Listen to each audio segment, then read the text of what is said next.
We've mentioned before that the whole concept of Galut Mitzrayim, the exile in Egypt, the redemption from Egypt, was all in order to prepare the Jewish people to receive Hashem's Torah and to be true servants to the will of Hashem, to study His Torah and keep His mitzvot. So obviously this is the main theme of Pesach. In a week from today we're going to be involved in Bidikat Hamets, looking for any signs of Hamets remaining in our properties. We have to clean our houses and check them with a candle. One of the great poskim, the Radbaz, Rabbi David ben Zimra, who lived 500 years ago in Egypt, writes in his responsa on this topic that really it doesn't make sense. To what extremes we go concerning cleaning our homes from Hamets. First of all, it's at least a couple of weeks of hard work for the housewife to prepare her home for the checking on the 14th of Nisan in the evening. And then we look in every corner, every crack, every hole, we're looking for Hamets with a candlelight. That's also a great extremity. And then on the next day, whatever Hamets was left over, we burn it. I mean, we could just throw it in the garbage. But the mitzvah is Srefat Hamets, to burn the Hamets. And then we do Bitul Hamets. We disown it. And then the whole week of Pesach, we go to such extremes to avoid Hamets. Even in any form of mixture, even in other isurim, in other forbidden foods, there's a halakha of batel barov, if it's a minority among mixed up with a majority of other foods, or whether it's we say it's annulled in 60 against 40. Here, Hametz v'Pesach b'mashu. Even the tiniest speck of Hametz is forbidden.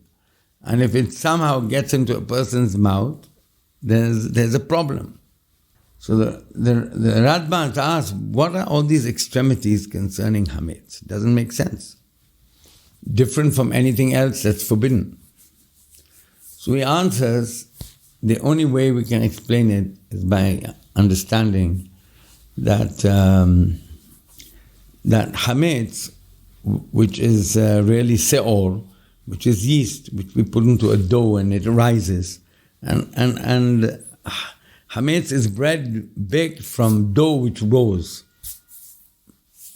not flat like our matzot, because they have no yeast and the dough doesn't rise. But Hametz is bread which rises. So he explains that Hametz symbolizes the Yetzer Hara. And the Yetzer Hara's main method of causing us to sin, evil inclination, is through pride. Pride is the worst of all the midot, all the character traits.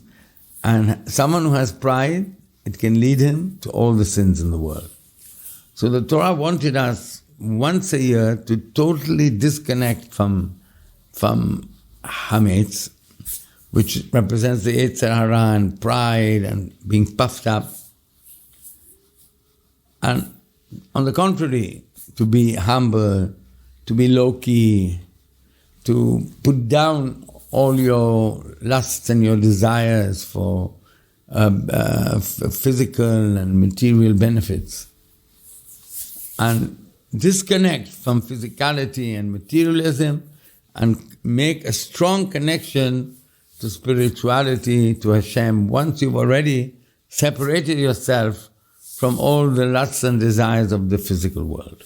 So in accordance with this concept that Hamets represents the evil inclination and pride and other bad character traits which we have to totally uproot. So all the mitzvot of cleaning up the Hamets, of searching after it in the nooks and the crannies, wherever the Yetzer Hara may be hiding, sometimes not so obvious. He's a very experienced and a very talented enemy who knows all our weaknesses and knows how to hide and even to pretend that quite often people are very pally with him and join forces with him, and they don't realize that the Yetzer Hara is dragging them down to the bottoms of Gehinna. So we have to go to all these extremes. That's why here there's no compromises. No Batel Barov, it's not annulled in a majority, and no Batel B'Shishim. It's not Batel.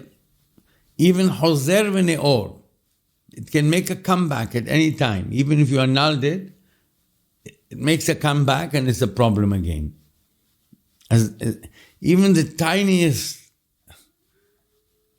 entity of existence of Hamets is a potential to become a gigantic monster which will gobble you up.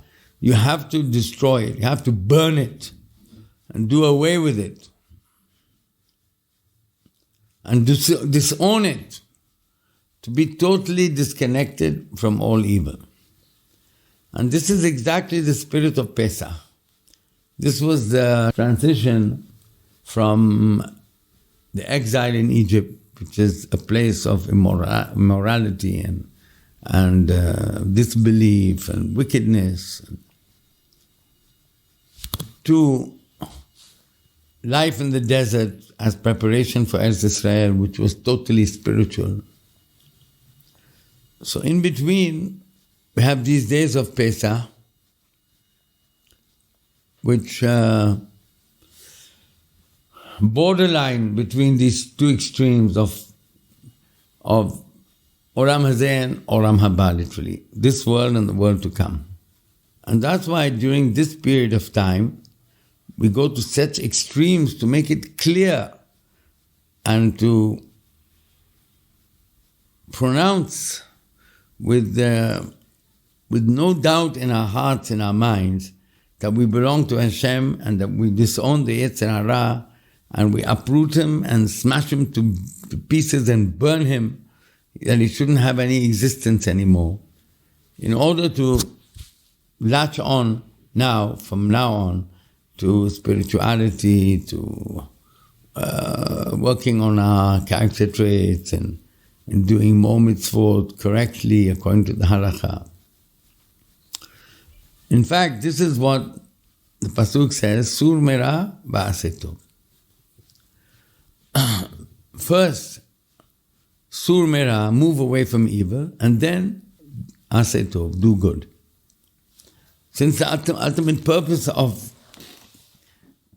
the whole exile and the redemption was to give us the Torah on Har Sinai, the principle that has to follow us all our lives is Sur Mera v'aseh tov. You want to serve Hashem, first move away from evil.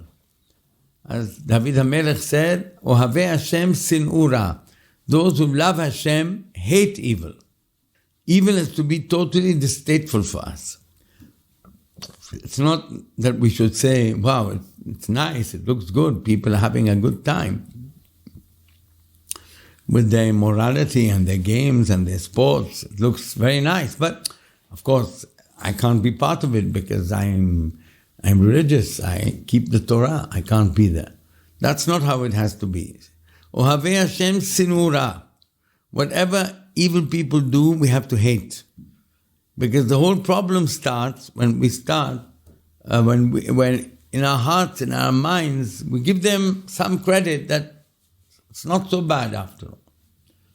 The Or Chaim HaKadosh explains, after the whole scenario of Bilam's wicked plans to cause the Jews to sin in immorality and idolatry, by attracting them to his mini Las Vegas that he set up with bargains and pretty girls and all sorts of opportunities, which lured them into immorality and from there to idol worship.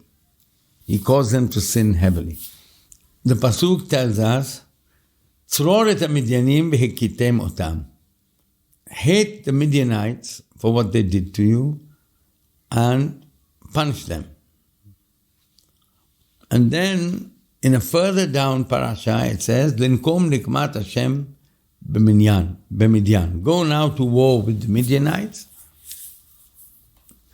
to avenge Hashem's vengeance upon them for the evil they did to you. So he asks if anyway the Torah is telling us to go to war with them and fight them and punish them for what they did. Why does it say right at the beginning, tzror et hamidyanim v'hikitem otam? Hate them and fight them. So the Or HaKadosh says like this: when those approximately 20,000 Jews who were attracted into the carnival, the big carnival and business attraction and immoral place of Balak and Bilam. So those who didn't partake of those sins, but were looking on, were saying, "Wow, this guy is having a good time. Look, he's in good company. Look how they look how they're happy." And they didn't go, but they in a way envied those who are doing the evil. So the Or HaKadosh says, these type of people, you cannot command them to take avenge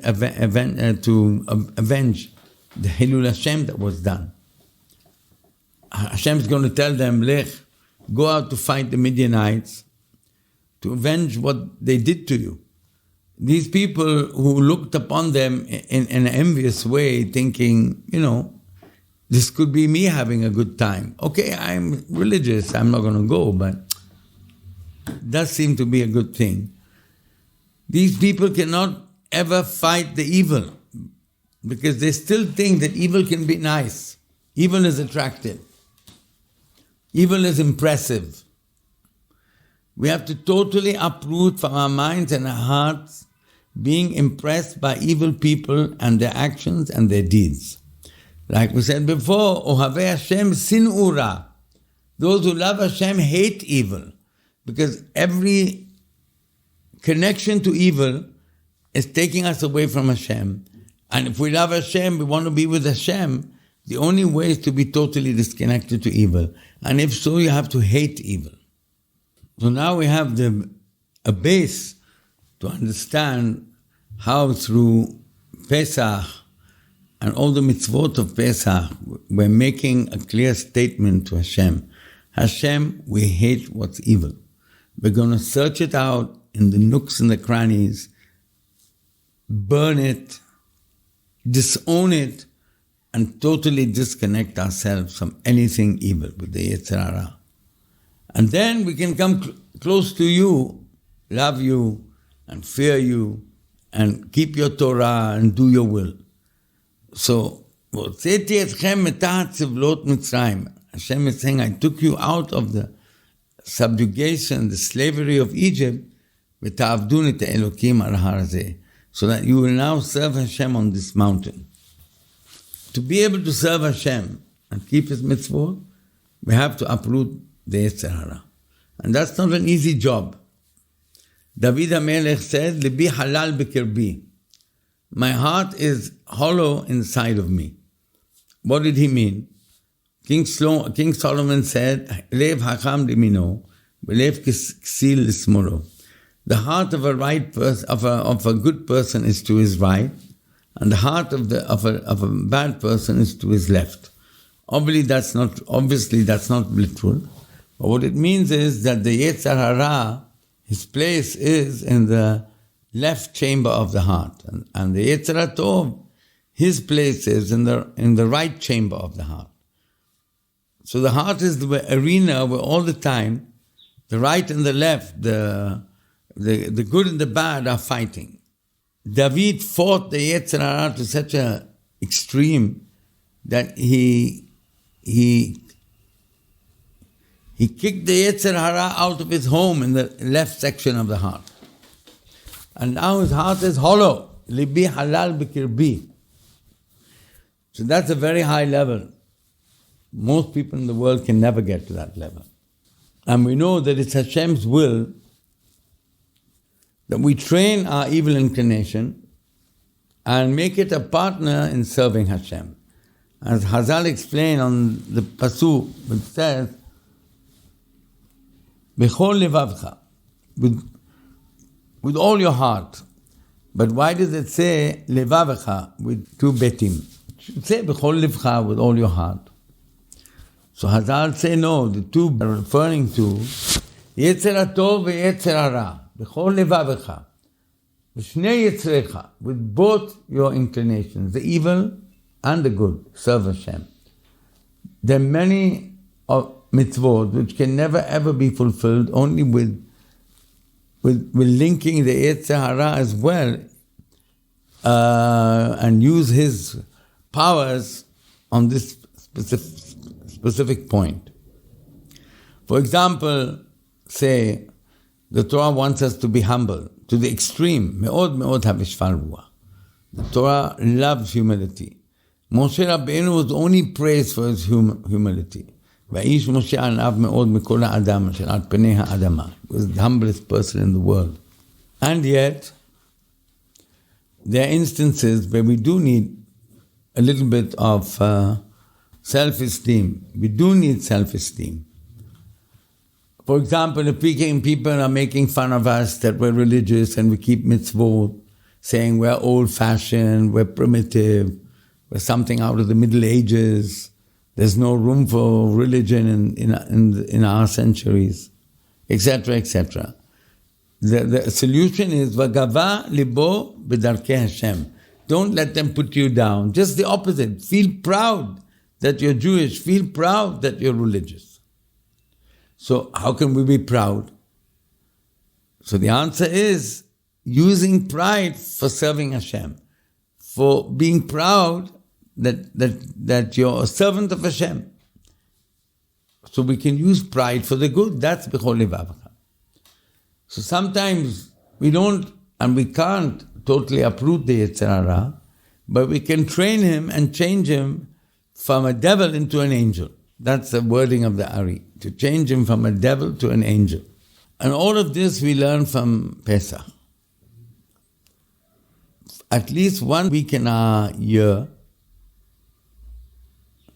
we have to come to total clarity concerning why we're in this world and how to choose good and avoid bad. Sur mera ba'aseh tov.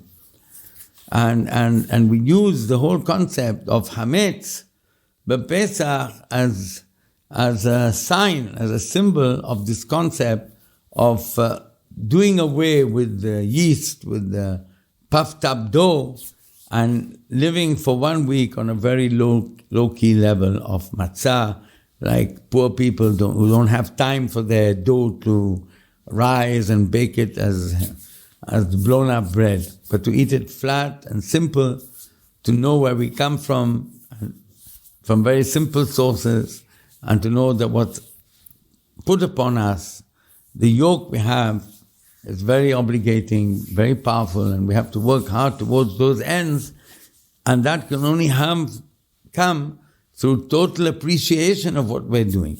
Ohavei Hashem sinura. Those who love Hashem hate evil. And those who hate evil love Hashem, meaning they will always do what's right.